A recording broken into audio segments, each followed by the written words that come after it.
এই যে রমজানের রাত শুরু হলো, সেদিন থেকে আকাশের দরজা খুলে দেওয়া হয়েছে একবারে পুরো রমজান।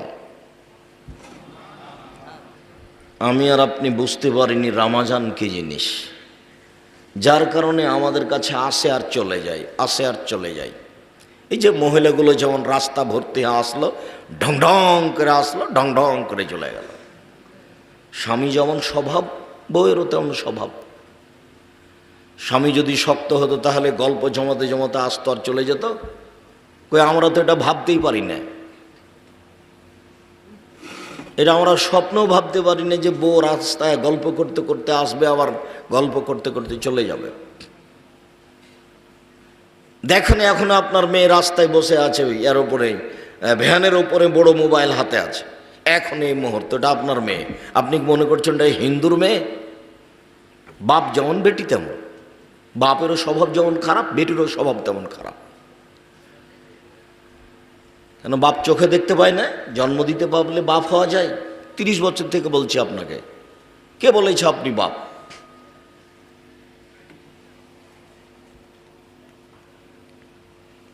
যে যেখানে আছেন দয়া করে কোনো কাজ দেখাবেন না আমাকে। আপনাকে আমি অনেক ভালোবাসি, আমার অজান্তায় আমি চলে এসেছি, আপনার আমি কিছু না কিছু উপকার করবই করব ইনশাআল্লাহ।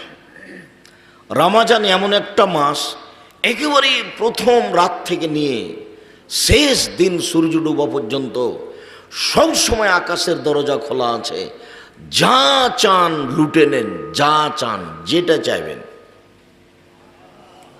তাই তো রাসূল সাল্লাল্লাহু আলাইহি সাল্লাম বলেছেন, 3টে কারণে মানুষ হতভাগা হয়, দুর্ভাগ্য।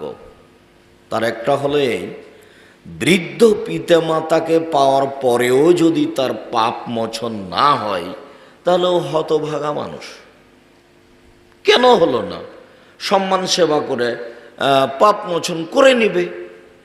2, আমার নামটা আসার পরে সাল্লাল্লাহু আলাইহি ওয়াসাল্লাম বলল না, ও হলো হতভাগা মানুষ। কেন বলল না? 3, রমজান আসার পরেও পাপ মোচন করে নিতে পারল না, তো হতভাগা মানুষ। কেন পারল না? কেন রমজান মাসে গল্প জমায়, কেন এত হাট বাজার করে, কেন এত ইফতারি সাজায়, কেন এত প্রস্তুতি হবে ক্ষমা চাওয়ার, দোয়া প্রার্থনার, কোরআন তেলাওয়াতের। আয়েশা রাদিয়াল্লাহু তাআলা আনহা বলেন, ইজা দাখালা আশরুল আওয়াখির, যখন রমজানের শেষ দশক আসতো তখন আল্লাহ রাসূল সাদ্দা মিজারাহু, লুঙ্গি গুটিয়ে নিতেন। আমরা তো চাঁপাইনবাবগঞ্জের মানুষ, লুঙ্গি গুটিয়ে নেওয়া মানে জমিতে কাজে নামবে তাই মাল কাঁচা মেরে নিয়েছে, তার নাম লুঙ্গি গুটিয়ে নেওয়া। এটাকে আরও শক্ত করার জন্য কোমরে আর একটা গামছা টান দিয়ে পেঁচে বাঁধে, তখন আরও মজবুত হলো। তো আল্লাহ রাসূল কি এখন লুঙ্গি গুটিয়ে নিলেন এভাবে? উনি কাজে নামবেন মাঠে? তা তো নয়। তো এই ভাষা কেন? তার মানে ইবাদত করবেন তার প্রস্তুতি, ইবাদত করবেন তার প্রস্তুতি মানে কম খেতে হবে। ইবাদত করবেন তার প্রস্তুতি মানে এশার সালাতের পরপরই ঘুমিয়ে যেতে হবে, 11টার মধ্যে 12টার মধ্যে উঠে যেতে হবে। ইবাদত করব তার প্রস্তুতি মানে যত জরুরি সামাজিক কাজ আছে, ব্যবসা বাণিজ্য সব কমিয়ে দিতে হবে, হিসাব নিকাশ সব আগে গুটিয়ে নিতে হবে। তার মানে প্রস্তুতি নেওয়া হচ্ছে। শুধু একাই নিতেন না, আল্লাহ রাতে জেগে থাকতেন, রাত রাত। ও আইকাজা আল্লাহ, পরিবারকে জাগিয়ে রাখতেন। পরিবারও আবার কত প্রস্তুত। পরিবার বলছেন, আয়েশা রাদিয়াল্লাহু তাআলা আনহা বলছেন, আচ্ছা আল্লাহর নবী, ইন আলিম তো আইয়ু লাইলাতুন লাইলাতুল কদরে, আমি যদি বুঝতে পারি কোনটা লাইলাতুল কদর তাহলে আমি কি করব? তার মানে বউ প্রস্তুত আছে, স্ত্রী পরিবার প্রস্তুত আছেন, রাত ধরবেন, ইবাদতের প্রস্তুতি চলছে। আমি যদি বুঝতে পারি লাইলাতুল কদর কবে তাহলে আমি কি করব? তখন রাসূল সাল্লাল্লাহু আলাইহি ওয়াসাল্লাম বলছেন, কুলি, তুমি বলবা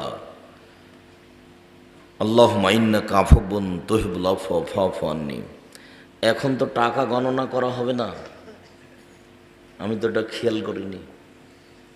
আমার একটা বাক্যের দাম 1 কোটি টাকা। আমি দুঃখিত।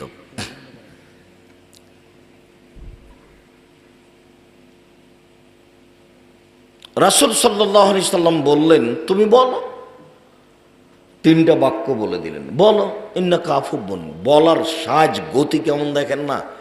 কোনো জিনিস চাইলে হোমসিখালি চাওয়া যায় না, দেন 10 টাকা দেন, এভাবে বলা যায় না। আগে বলতে হবে আপনি তো খুব বড় মানুষ, ধনী মানুষ, মানুষকে দেন, আপনার দয়া মহব্বত অনেক বেশি।